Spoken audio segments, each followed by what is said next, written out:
Ross, can you hear me? I'm not hearing anything this time.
Hello, Ross.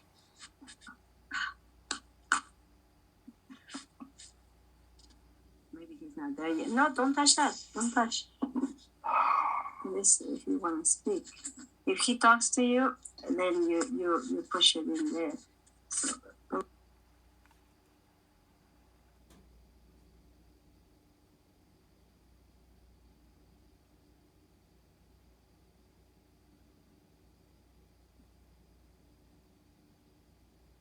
This is Jenny's husband. She is working on it and will be on very soon.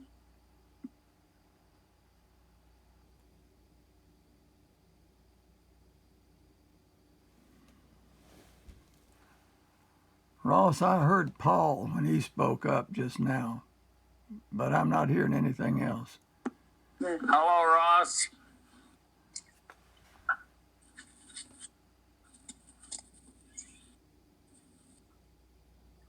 Hello, Carla from Idaho Falls.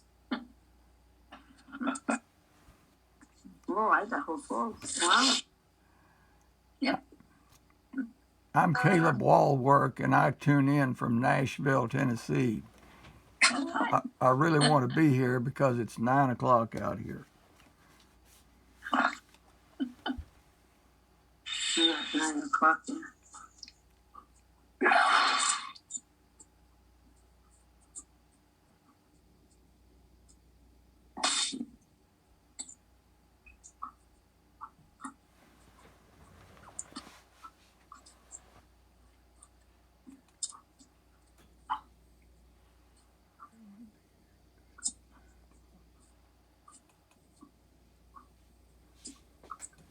What happened?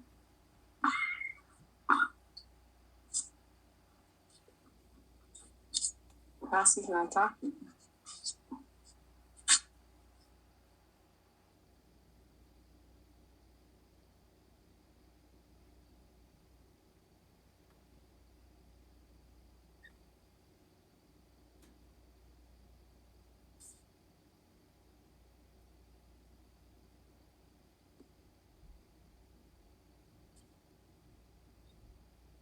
There you are. Am I there?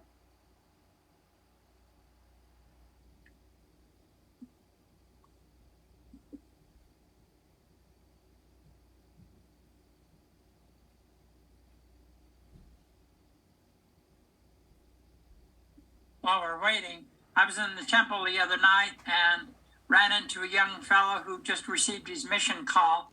He was going to Ethiopia. Wow.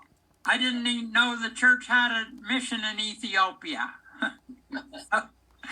Anyway, he has to learn this language I've never heard of. But anyway, I told him the Apostle Paul, went down to Egypt and then went up the Nile, and now all of it's Coptic Christian. So lots of Good, thanks.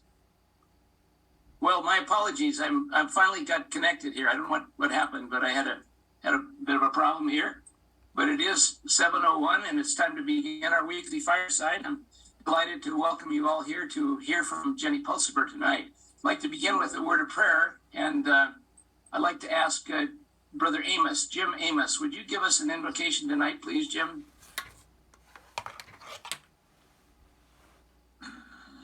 Can you unmute?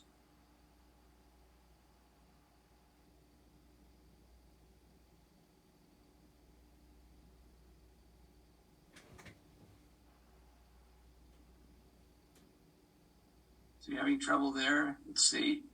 Gil Gould, would you mind giving us a benediction, an invocation, please? I'd be happy to.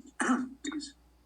Our Father in heaven, we are grateful this night for the many blessings that thou hast given us. We're grateful for these firesides and for the things that we learn and things that we do. We pray that thou will bless our speaker tonight, that she'll be inspired and be able to give a presentation that pleases her and pleases thee. Help us to draw closer to thee with everything that we do, and we offer this prayer humbly in the name of Jesus Christ. Amen. Amen. Amen. Thank you. Jenny, I see you there. Good. Great. Nice to see you. You too. Well, I'm delighted to welcome Jenny back again. It was 2 years ago, almost, in fact, I think actually to the day when she spoke to us before. She spoke to us then about her, her great-grandmother, third great-grandmother, Adelaide Xavier Brown, who was the daughter of a Shoshone Indian woman and a French-speaking trapper. Adele was labeled Indian by most people who described her. When she joined the Church of Jesus Christ of Latter-day Saints in 1855, her native ancestry posed no barrier to her marriage with James M. Brown, a white LDS missionary, or her participation in LDS temple ordinances. However, as Jenny explained to us, sometime after receiving those ordinances in 1857, Adelaide's sealing to her husband and other temple ordinances were canceled in circumstances that suggest that she was suspected of having African ancestry. Nevertheless, in 1865, Adelaide was allowed to receive all her temple ordinances again. That was a fascinating fireside, a great, great introduction to some history that is very personal to Jenny, and tonight she continues with that. She's going to talk to us about Elijah Barney Ward, the second husband of Jenny's Shoshone grandmother, Sally Xavier Ward. And her presentation tonight is entitled Elijah Barney Ward, Mountain Man, LDS Convert, Raconteur, or How the Sausage Gets Made. So that's going to be a springboard, I think, to her just talking about how legends develop over time. Jenny, we're delighted to have you back. Look forward to your message. Thank you. I'm happy to be here. I have a PowerPoint, so let me see if I'm able to share it with you. Looks like I can. Just a second. Okay, does everyone see that first slide? Perfect. The only problem, you have your whole litany of the slides on the left-hand side. So if you go to, I think, presentation mode, you'll get rid of those. But it's not a problem if you leave them on. There you go. Perfect. There we go. Okay. Perfect. All right. Well, I'm excited to be back with you. It was fun talking with this group last time, and I'm sure it will be a lot of fun this time as well. So as you can see from the title, I'm looking both at the life of Elijah Barney Ward and at how legends get made, or how the sausage gets made. And this is something that applies to his life, but it really applies to many, many stories of the past, particularly stories of people who have some kind of fame or notoriety. The stories just get passed from one person to another, and over time, they change, sometimes in interesting ways. This story, I'm going to start in 1906. This isn't a great image, but it's a picture of a gravestone in a cemetery in Salina, Utah. And this is not only a gravestone, but also a commemoration of two men who were killed at the very start of the Black Hawk War, which took place in the 1860s in what was then Utah Territory. And one of them was Elijah Barney Ward. Now, this tombstone was erected in 1906, which is, more than 40 years after he was actually killed in that war, which was in 1865. So why did it take so long? Barney Ward was known as Barney Ward. His name was Elijah. Barney was kind of his mountain name, is what people would say. He was a mountain man, and that's what people generally called him. So I will often refer to him just as Barney. He was a friend of Brigham Young. Brigham Young and other pioneers met him as they were coming across in 1847 or 9, and he was at Fort Bridger at that time. And very soon after that, he decided to move to Salt Lake and became an interpreter for Brigham Young. So they had a number of encounters with each other because Brigham Young was the superintendent of Indians and Barney Ward worked for him. And so he knew him quite well. And after his death, and just before Brigham Young's death, he was passing through Salina and asked where Barney Ward's grave was. And no one knew. It was unmarked. And so he expressed his disappointment and his wish that that grave would be located and that Ward would be suitably commemorated. And I don't know quite how this came about, but in 1906, his grave was located and they erected this monument to his memory and the memory of, ironically, on the tombstone, it says a James Peterson, who was killed at the start of Black Hawk's War, but they got the name wrong. And later they had to change it on the tombstone, the memorial. It was actually a different name. So in 1906, when this memorial was erected, there was a program. And a couple of old timers from Salina who had known Barney Ward contributed what they had heard from Ward when he was alive, stories about him, and they read that at the commemoration. Well, a reporter was there and took those remarks down and published them in the Deseret News on June 6th. This was a pretty exciting account of the life of, as you can see from this headline, a hero and pioneer.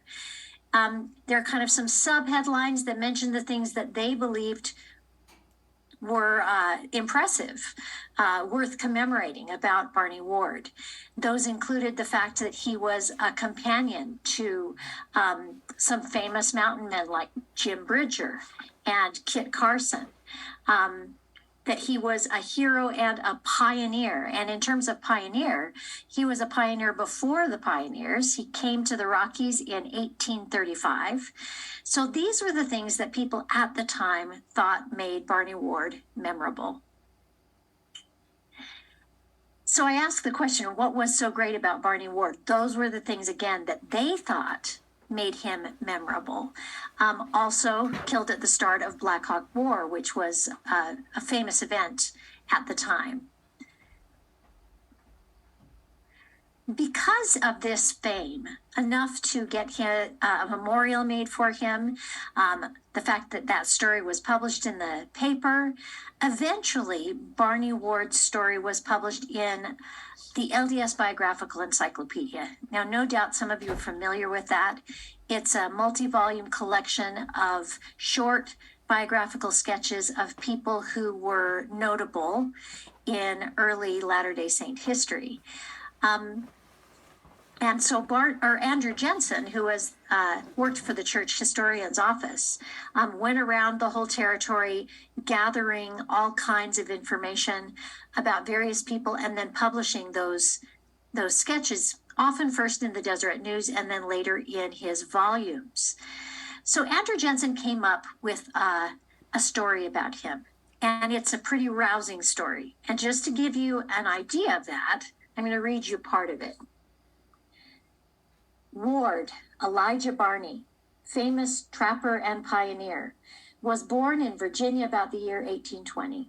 At the early age of 15 years, he left the parental home and went west, where he fell in with trappers and mountaineers. Crossing the plains, he reached the Rocky Mountains in 1835. Here he helped to build Fort Hall on Snake River, now in Idaho, and also worked at Astoria, near the mouth of the Columbia River in Oregon. He was a companion of Kit Carson, Jim Bridger, Baker Smith, and other prominent mountaineers of those early times, and he spent many years of his life among the Indians, becoming master of several Indian languages. His life naturally abounds in adventure and thrilling experiences. One day, while in a section infested by hostile Blackfeet Indians, he was discovered and pursued by a number of warriors. As they were noted for their fleetness of foot, he knew that he could not outrun them, so he left his horse and took to the rocks and timber. He hid in the bushes, jumped from rock to rock, waded in streams, etc., in order to hide his tracks, and finally climbed a tree, concealing himself in its foliage. While here, the Indians came so near that he could hear them talking, but they did not discover him. During the night, he waded down to the creek, and next day came in sight of an Indian village. He waited until evening, not knowing to what tribe they belonged, but with all his caution, he was discovered by a squaw who had come down to the creek for water. She hurried back to camp, and he heard her tell in the Flathead language, which he understood, of seeing a white man. The Flatheads being friendly, he went at once into the village, where he was kindly received and learned from them that a train of emigrants on their way to Oregon were camped nearby. The next morning, a Flathead Indian came in and reported that the Blackfoot warriors had attacked the immigrants. Mr. Ward quickly mustered a company of Flatheads and hurried to their rescue. The emigrants were camped in a canyon, and the Blackfoot warriors were attacking them from the higher ground. Ward and his company managed to get in the rear of the hostile Indians, and thus they were completely trapped. After a brief but fierce battle, the Blackfeet surrendered, having lost 20 killed and a number wounded. Ward's loss was 3 killed and several wounded. So that's just the first part. The entry in the Biographical Encyclopedia goes on in some detail, but I think you can tell from the way that that is written and the details, it really fits that sentence that Andrew Jensen pulled out, that his life naturally abounds in adventure and thrilling experiences. So now we're going to get to the sausage a little bit. Where did that story come from? This is very small, but I wanted to give you an idea of where Jensen's account came from. The black text of this portion of the account comes directly from that 1906 Deseret News account. The red text was added by Jensen. So basically it's kind of a cut and paste job to get that encyclopedia entry. He just pulled out that 1906 account and then added in some details. Well, where did those details come from? This shows you kind of how it evolved over time. So we start with that 1906 sketch that has various kind of exciting, heroic stories in them. In 1919, Andrew Jensen interviewed a woman named Polly Ward Williams. She was Barney Ward's daughter. And she was quite old at that time. She was 74. That's not that old, but he describes her as an older woman. And he interviewed her, asking details about her father, Barney Ward's life. He then published those details in a Salt Lake Tribune, actually, article. Then later he published his volume. It was published sometime between 1919 and 1936. And then in 1938, Naomi Brown Brown, a descendant, not of Barney Ward, but of Barney Ward's wife, my fourth great grandmother, Sally, who was a Shoshone Indian woman, gave an account that was very similar to Andrew Jensen's account to the WPA, so the Works Progress Administration interviewers who were going around collecting pioneer stories. From there, it got published in the Ogden Standard Examiner, in several Daughters of the Utah Pioneer publications, and also got repeated in Family Stories. So in all of those, you can find the thread of that original Deseret News sketch. So the question arises, is that sketch true? How do we answer that story? That question for all kinds of stories that come to us from the past. And why do we even ask it? Why do we ask that question? Is this true?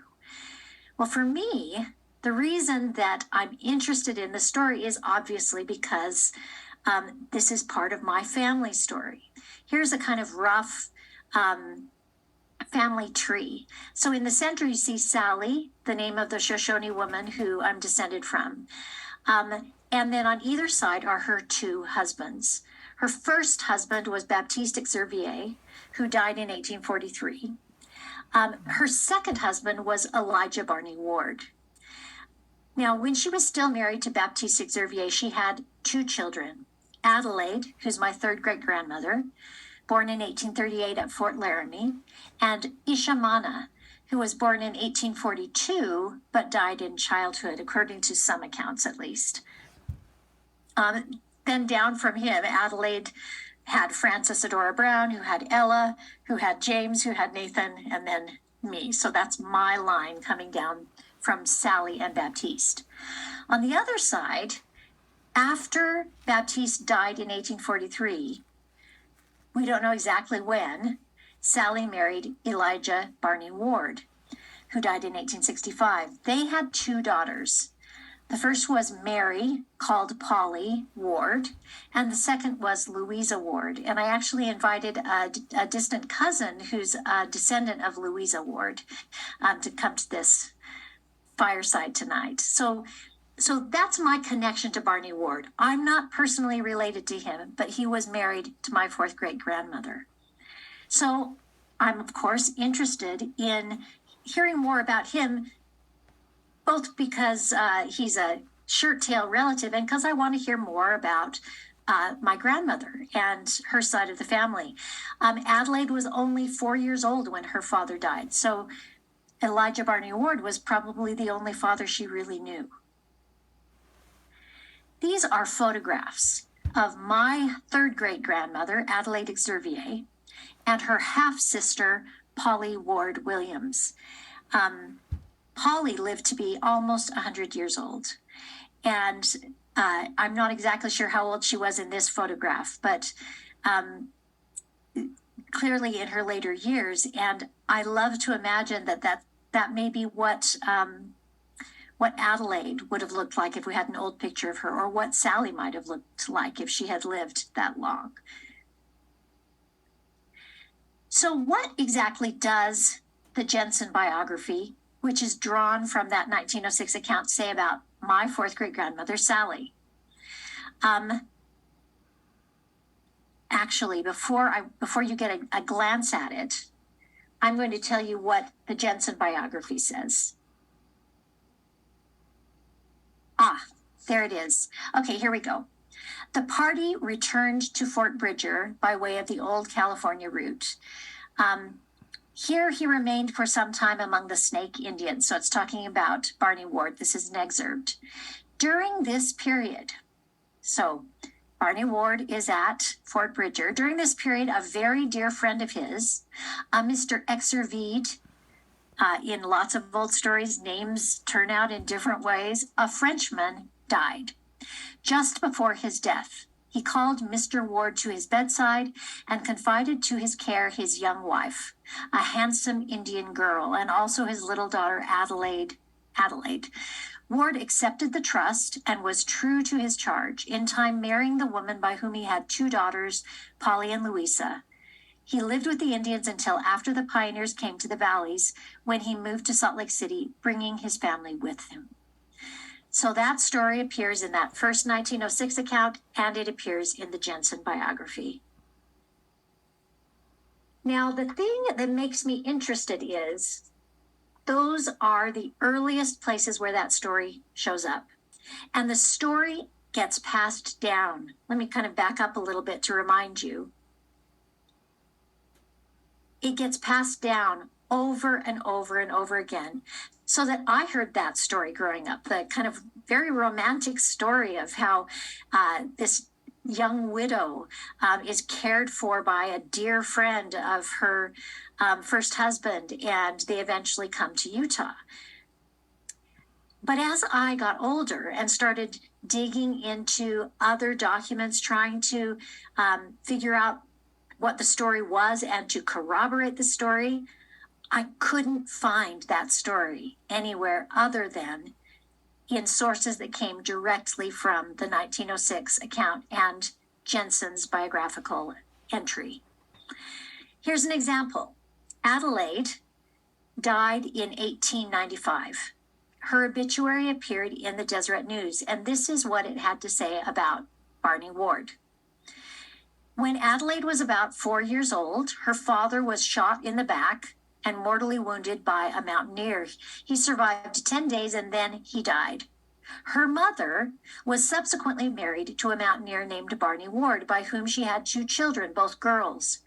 Mr. Ward and family came to Utah in 1847. He joined the church and was on the Fort Supply mission. In 1863, he was shot and killed near San Pete by some Ute Indians. Okay, that's it. That's all that appears in a fairly lengthy obituary about Barney Ward. It doesn't say anything about him being present at the death of Baptiste Xervier. It doesn't say where they met or when they married. It's pretty brief. Interestingly enough, that same brevity and lack of detail characterizes the account that Polly Ward gave to Andrew Jensen in 1919 or 18 when he interviewed her. She doesn't tell the story about kind of the romantic meeting of Baptiste and Sally. She doesn't give any of those details. She doesn't tell the story about kind of his heroic saving of those Oregon immigrants. She doesn't really give anything other than vital information about when her siblings and father were born and died. So it's very minimal. So what do we make of that?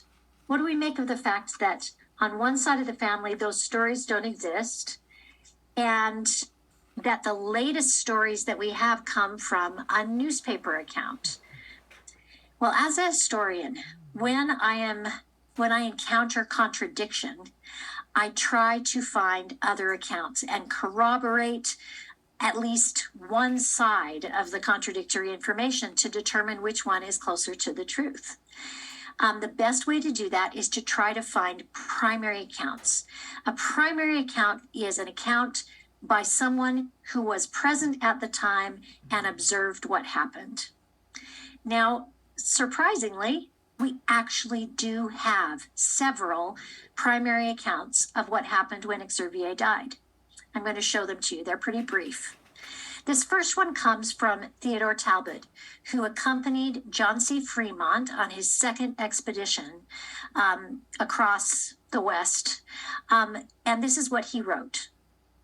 Lupton, the proprietor of the Upper Fort, brought news of the death of Xervier, one of his men, who had been shot in a frolic, or rather a brawl, on the 4th of July by Thomas Fallon, a hand belonging to St. Vrain's Fort.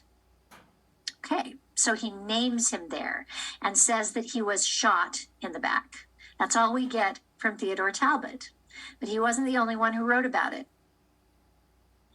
There was another person named Rufus Sage who happened to be working at Lupton's Fort, not Fort Bridger. So again, we contradict one of those details from Jensen's account, but at Fort Lupton in what is now Colorado. July 11th, 1843, witnessed the death of an old mountaineer at Fort Lancaster who came to his end from the effects of a pistol wound received in a drunken frolic on the 4th. The ball entered the back about 2 inches below the heart, severely fracturing the vertebrae and nearly severing the spinal marrow. He lived just 1 week succeeding the occurrence, but meanwhile suffered more than the agonies of death. The murderer was left at large and in 2 or 3 weeks subsequent accompanied Captain Fremont to Oregon. So a second account, it doesn't name Exervier, but all of the other details are the same. And then finally, we also have an account from John C. Fremont himself. He was not staying at Fort Lupton, but at the nearby Fort St. Vrain. So he wasn't there to witness it, but received the accounts of people who were there. And this is what he wrote. A French engagé at Lupton's Fort had been shot in the back on the 4th of July and died during our absence to the Arkansas. The wife of the murdered man, an Indian woman of the Snake Nation, Snake is another name for Shoshone, desirous like Naomi of old to return to her people, requested and obtained permission to travel with my party to the neighborhood of Bear River, where she expected to meet with some of their villages. Happier than the Jewish widow, she carried with her 2 children, pretty little half-breeds who added much to the liveliness of the camp. Her baggage was carried on 5 or 6 pack horses, and I gave her a small tent for which I no longer had any use, as I had procured a lodge at the fort.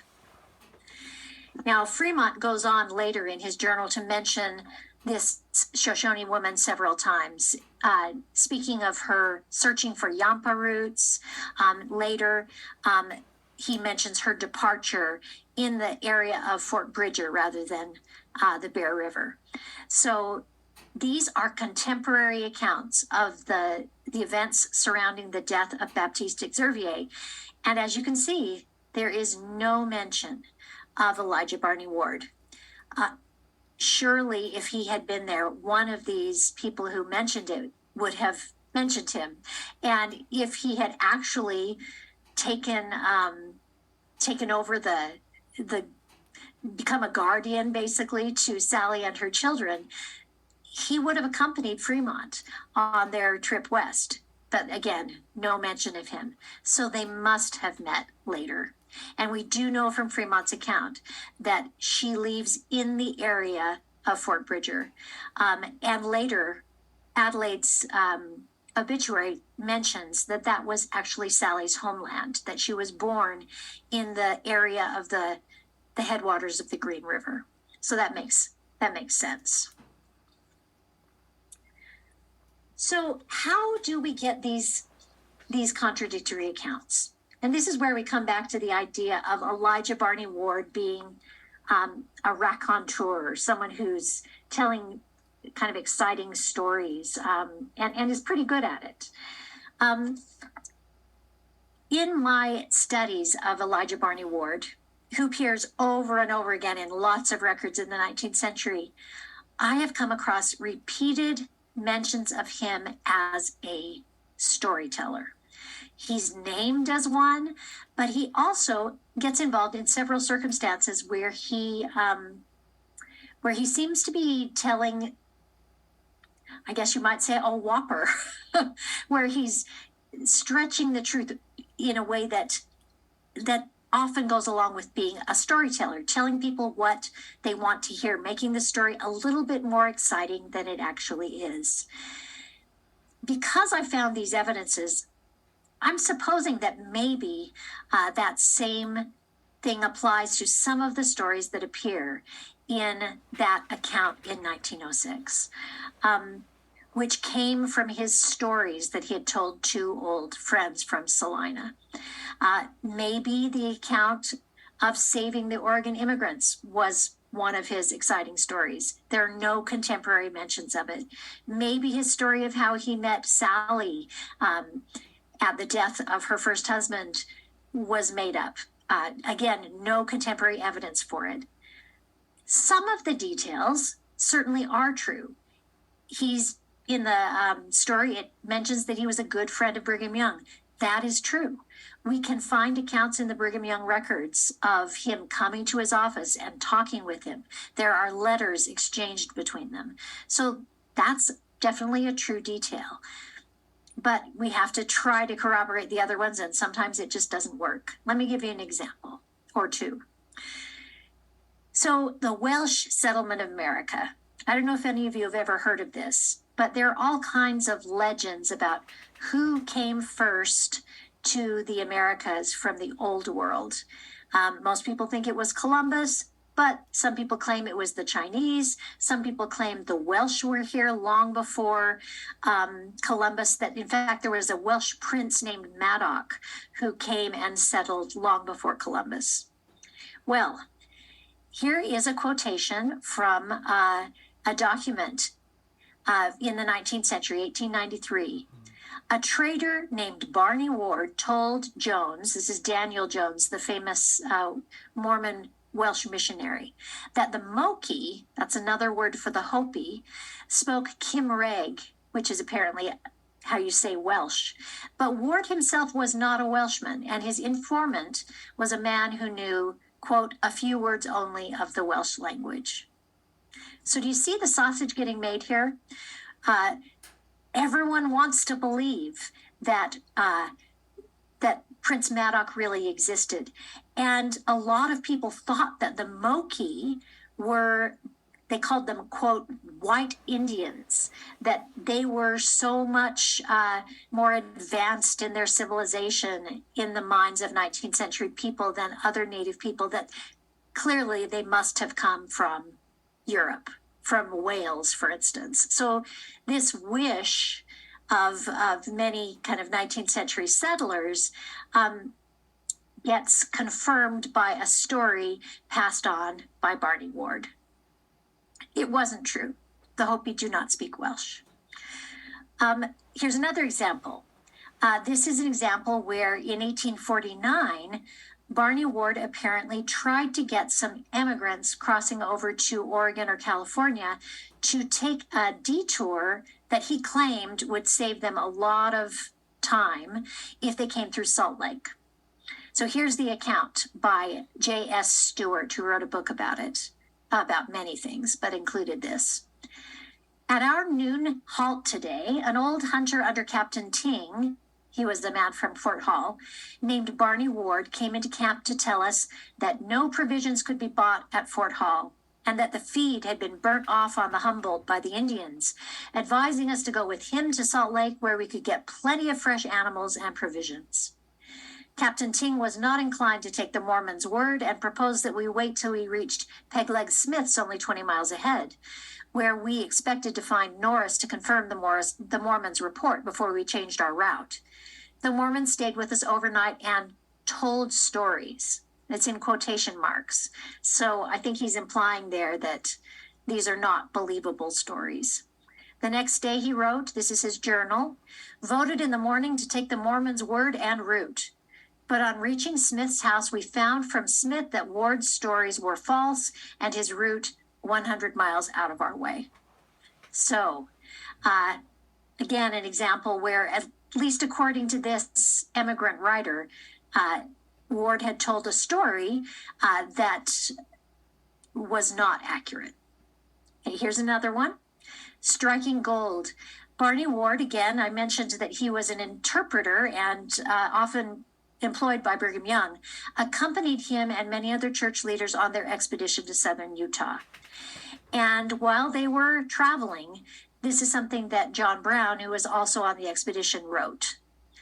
Elijah Ward said about 18 months ago he dug $3.25 worth of gold on the banks of the Upper Sevier, in consequence of which we concluded to visit that spot and see what there was. We camped and the next day reached the creek where the gold should have been found. And early next morning, we visited the spot and the ceremony of washing, etc., was performed to the satisfaction of all present that there was no gold and never had been any. Okay, finally, this last one is a little bit more serious. I don't know if any of you have heard about the Death Valley pioneers. Back in 1849, there was a large group of immigrants, including a Mormon guide. Jefferson Hunt went along with them, and they encountered Barney Ward near the Sevier Valley.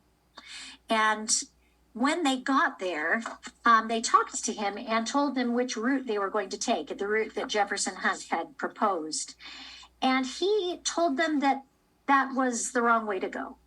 Here's what he said, and this is from George Buchanan's diary.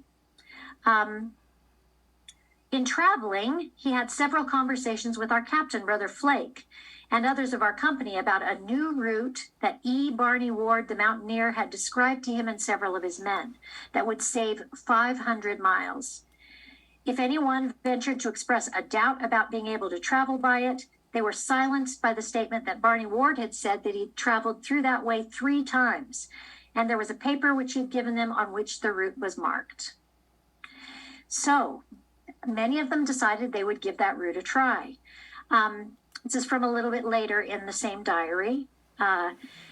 Almost a day out from Mountain Meadow, we came to the point where the road left the main trail. A halt was called, and Captain Hunt said those who wished to go with him could do so, and he would guide them to safety. The result was that out of the 105 wagons, there were only 7 that accompanied him. And then the remaining wagons, so 98 wagons, went on Barney Ward's route. When we started on, Captain Hunt called out to us, "Boys, if you undertake that route, you will go to hell." So they didn't go to hell. They went to Death Valley, which was pretty close. They started on the route. They ended up coming to a canyon that most of the wagons found impassable. And so they turned around. But 7 of the wagons decided to find a way through, and they did. And they ended up in Death Valley and nearly died. This is what one of the people in one of those 7 wagons wrote about it. He said, "Speaking of thirst, there is no punishment that has any comparison. It is the most agonizing suffering possible, and the feeling is indescribable. Our tongues would be swollen, our lips crack, and a crust would form on our tongue and roof of mouth that could not be removed.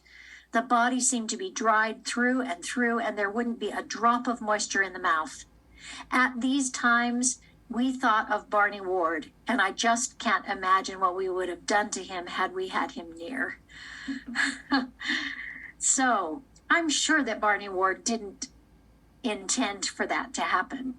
Nevertheless, his route almost led to disaster and certainly to suffering for that group. I'm going to share with you one more example. And this is another interesting one where he seems to have told a story that someone wanted to hear.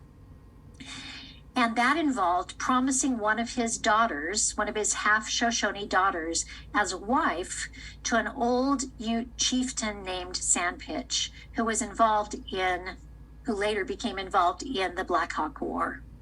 So this is what a non-LDS immigrant wrote about that incident in 1865. Barney Ward, an old settler before the